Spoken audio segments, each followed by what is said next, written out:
Hi everybody, good morning, Jean here.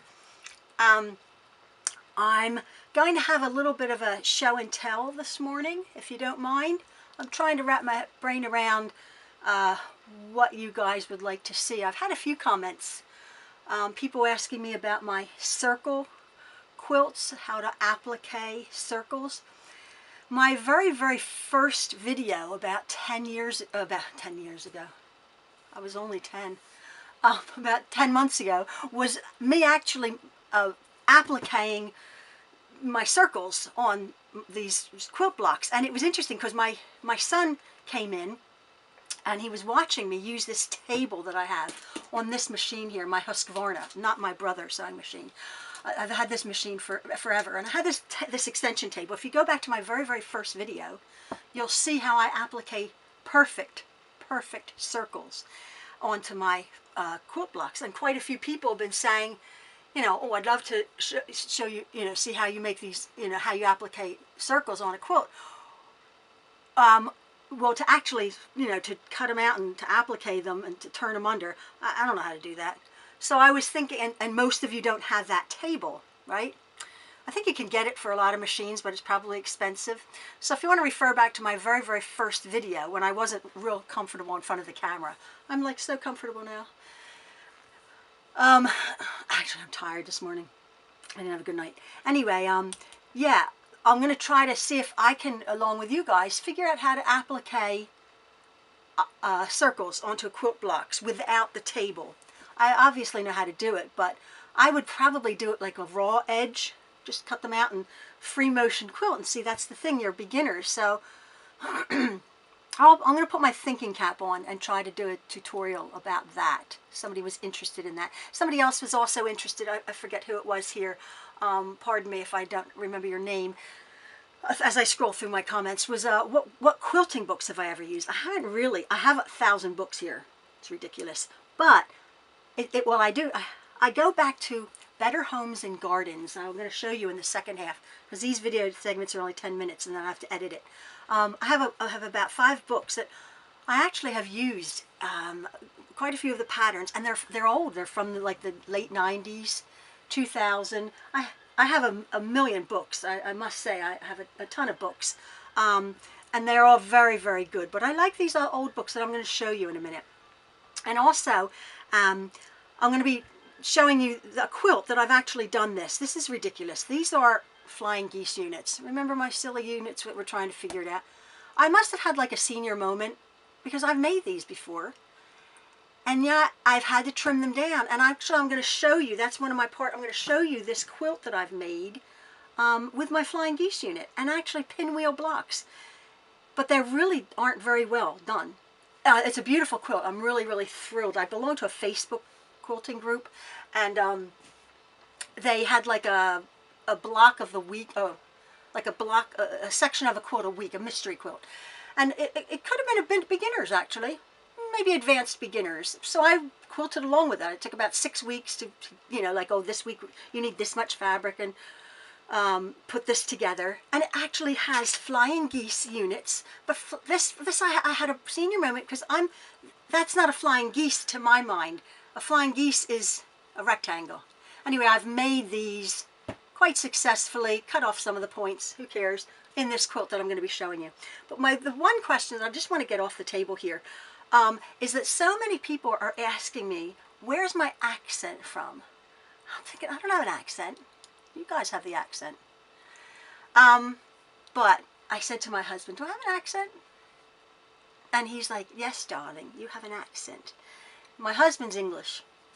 I married a Londoner, and I moved to England when we first got married 37 years ago, and proceeded to have several of our children in England, outside of London. We moved from London up to Norwich, about 2 hours north of London, and I lived there for almost 10 years.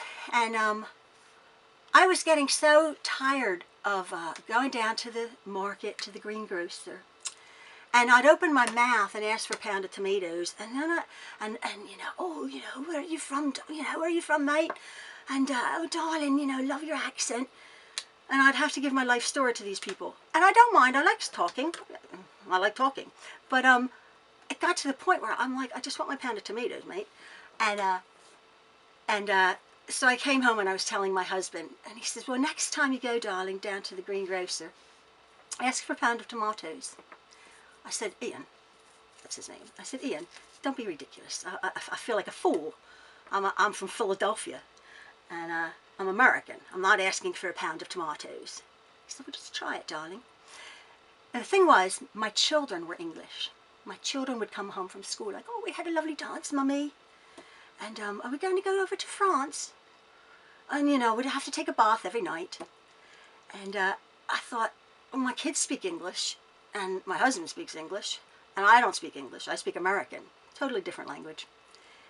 So the next time I thought, I'm going to try this out, okay? I'm going to go down to the market.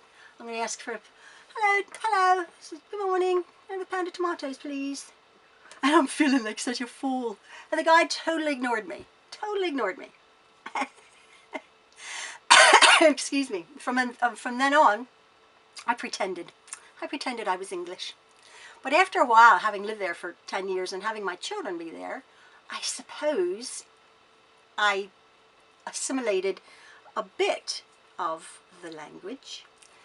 But then we actually, we're a bit of a mess. We actually immigrated to Canada. I only lived in Canada, in Vancouver, for 2 years with some of our children. And then we moved back to America, back here to the Philadelphia area, where I'm from. So where is my accent? I have no idea. Don't have a clue. It's all over the place. So there you go. That's what my answer to that is. That's where my accent is. Our children, I just want to tell you, whether you're interested. We have 10 children. I have 10 children. I've given birth to every one of them. Yes. All 9 to 10.5 pounds. Oh. Natural, with midwives. And our oldest son is 36, down to our son Maxwell, who's 17 years old. And we have 9 sons, and we have 1 daughter. And she was not number 10, she was number 8. And people were like, oh my gosh, like, are you trying to have a girl? And I'm like, no. I think like after 1 son, 2 sons, 3 sons, 4 sons, 5 sons, 6 sons, 7 sons, I would have stopped. Like, how stupid. Who chooses to have 10 children? Who chooses that? We did. We did. We enjoyed having a family, and we could cope very well. I couldn't have done my job without my husband. He's a good guy. And then we had number 8, our daughter. And I blew that theory out of the water because I went on to have 2 more sons. And then we had 10 children, and that was it. I was done. And they're delightful. They all live very close to it. They all of them in their family. We have soon to be 12 grandchildren. They all live within, minutes of us. And yeah, it's real nice. But it's what I was saying is, when our 6 sons were born in England, when they go back to England, they were schooled. The first 4 were schooled in England. When they go back, it's funny, their wives say, oh my goodness, like, they sound so English. And I'm like, well, that's so funny, because they were actually born there. That's their accent. It comes out. So anyway, that's that. A little bit of me. Who cares? So anyway, I'm going to be showing you this quilt here behind. Sorry about that. I'm just chattering away. To show you what I've actually made. So it's going to sort of be a show and tell this morning. I'm going to try to get some kind of tutorial to show you something new. But I have to, like I said, I have to wrap my brain around it, because I'm just doing this, and I don't have a clue. I don't have a clue what you want to see. So yeah, I'm going to show you some of my quilts that I've made. Okay, thanks. So here I am back. I want to talk about the few books that somebody has asked me. What kind of books do I use? As I was saying to you, Better Homes and Garden. They have apparently every year. I don't know if it's finished now. They have these books, and these ones come in like this lovely binder folder. Again, these are, I believe, from like 2000, 1998, and the books nowadays are more modern. They do have more modern more techniques, but I quite like the old-fashioned method, not templates and stuff, because we have rulers and shortcuts and everything to make your quilts, but these do have maybe some applique patterns, and then they have a little package at the back, and just more like classic looking quilts, if you're into like just like a down home classic quilt. 9 patches and 4 patches, pinwheel blocks, which we know, churn dash, just real nice, and it's about history. Again, this is from Better Homes and Gardens. I have about 10 of these. Each year you get them. It's on Better Homes and Gardens Quilt Lover's Favorite from American Patchwork and Quilting, which is a nice magazine. I just like these. I like these quilts, these quilt books a lot. They're just the basics, and then I think they changed it up to the softback version. These are a little bit newer, and nice directions. They do have really nice directions, and then as they got newer, maybe into the 2000s, like you can see batik fabrics and a few more advanced techniques. So I like these books, full-size patterns for every single project, and for the cost, 20 bucks, you get a lot of patterns. When you think of a quilt magazine, it could be $6, $5 or $6 or $7, and you get maybe 8 patterns, really nice. But this is quite a lot, and nice detail. I like these books. Another magazine I like, I don't know where it is. It's called Quilt Sampler. And are they from Better Homes and Garden? I don't know.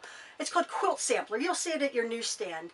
I like Quilt Sampler because it highlights a 4, 5, 6, 7, 8 quilt stores across the country. Each, I don't know if it's not monthly, every few months. And then you get the actual quilt store history. We had one, Pennington Quilt Works, which is in New Jersey. That was highlighted probably a few years ago now, and it was like, oh, that was in the magazine. It was like, oh, that's so cool. I've been to that quilt store. And then each quilt store at the end of the day, at the end of the article, has a quilt that they have designed and is included in the magazine. So that's called Quilt Sampler. That's the one magazine, because there are dozens and dozens and dozens of magazines, and a lot of them have a lot of advertising. Which is fine, but I like that magazine, and these ones, Better Homes and Gardens. So I don't know, look it up. Maybe if they're out of print, you can even go to the library. And then this is probably out of print. I'm not sure. Again, this is actually about machine quilting, and I think it's a really good 1998. Now this is not way before, because it has it in here. Duh.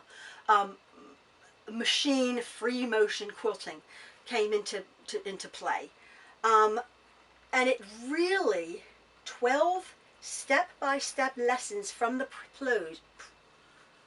pros, plus a dozen projects to machine quilt. It really takes you to the basics of free motion quilting, showing you the diagrams and how to set your, like, troubleshooting tips, meander quilting, how to set your machine, the presser foot you need, the top and bobbin thread weight, the stitch width, the stitch length, the needle position. This is an old book, but a goodie. This is a good book. Again, maybe your library. A Rodale, R-O-D-A-L-E quilt book. Easy Machine Quilting. Jane Townswick is the editor. You know, it's not rocket science. It's machine quilting. So, you know, as I've said before with free motion quilting, each machine is different. So I like this book, Easy Machine Quilting. Okay, let's get on with it. This is my quilt that I've made, and again, as I said, it was a week by week quilt. I just have it up here, and I made this, and here are it's a big one. I don't know if you can see it. I made it huge because I just kept building on it. Here are my flying geese units. Remember we were talking about them? I didn't even realize I made flying geese units. And actually because it was a larger rectangle I used with the blues and my pinwheel blocks, which are terrible. the way actually this person, the instructor who gave the instructions, did the pinwheel blocks. Remember how we did the pinwheel blocks? You sew the two pieces together and then you cut them in quarters and then you put, you know. She didn't do it that way. With all due respect to whoever you are, lady out there. I didn't, it was another construction method of pinwheel blocks. I would love to show you up close how they stink. I didn't really care. So I made a couple of them. And then again, look how pretty this is because the border print, look at that. I had bought that scalloped, it's printed. I didn't do it, it's just printed on.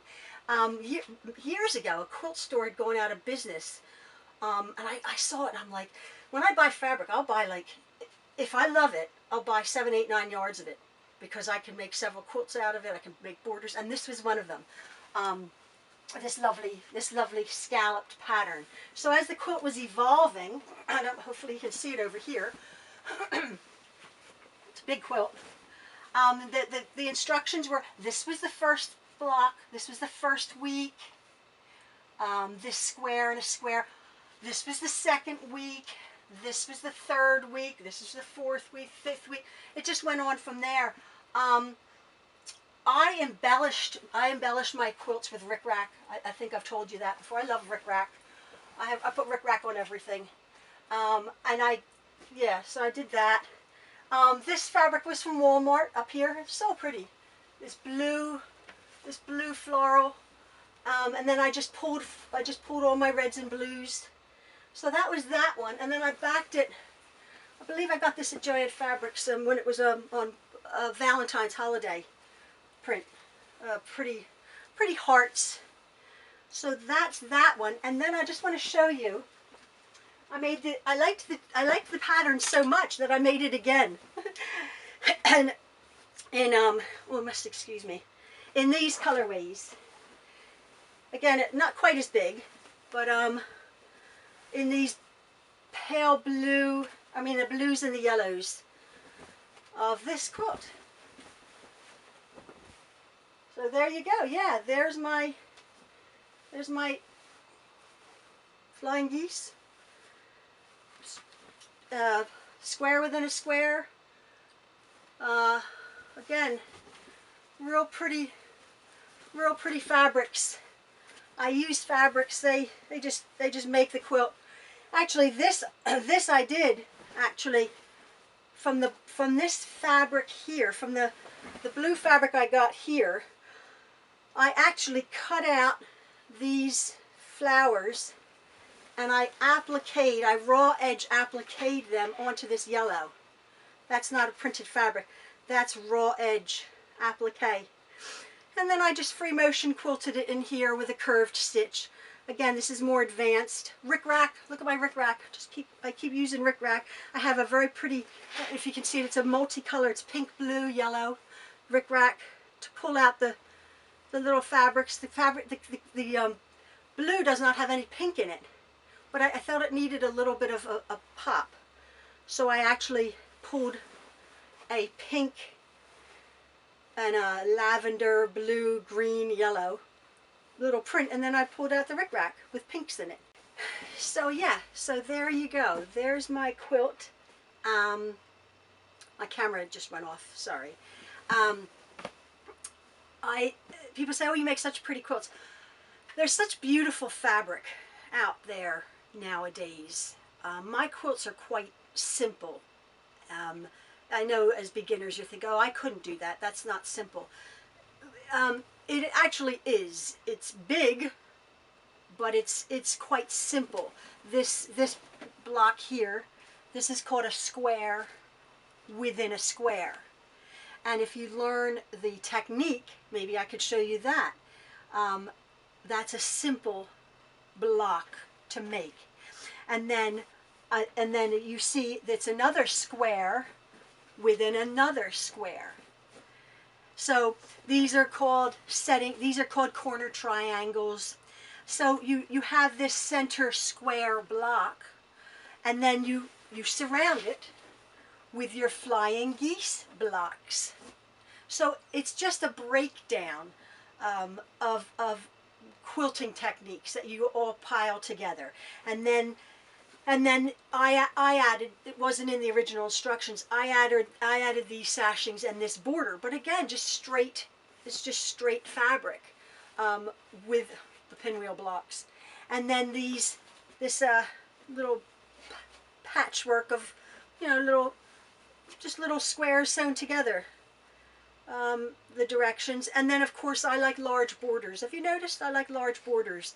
I like large borders sometimes if the fabric is fabulous, because I don't want to cut up large print beautiful fabrics, because as I said, the designers have created such beautiful fabric. It's not me. Like, this is just stunning. So if I had cut this into like a 3-inch border, you would have cut off the flowers. So I didn't. I showcased all of the flowers. And then as I said, I backed it with a real pretty blue, and then another, this is a yellow, you can't even say, this is a yellow and white, like a dot. So that's that quilt, and that's this one. Same pattern, two totally different looks, like, go figure. There you go, there's your square within a square within a square. And yeah, so it's my little show and tell for today. Like I said, I'll put my thinking cap on and I'll try to come up with some kind of a tutorial that you would learn from. And again, I appreciate you coming into my sewing room this morning. Thanks again, folks. See you later.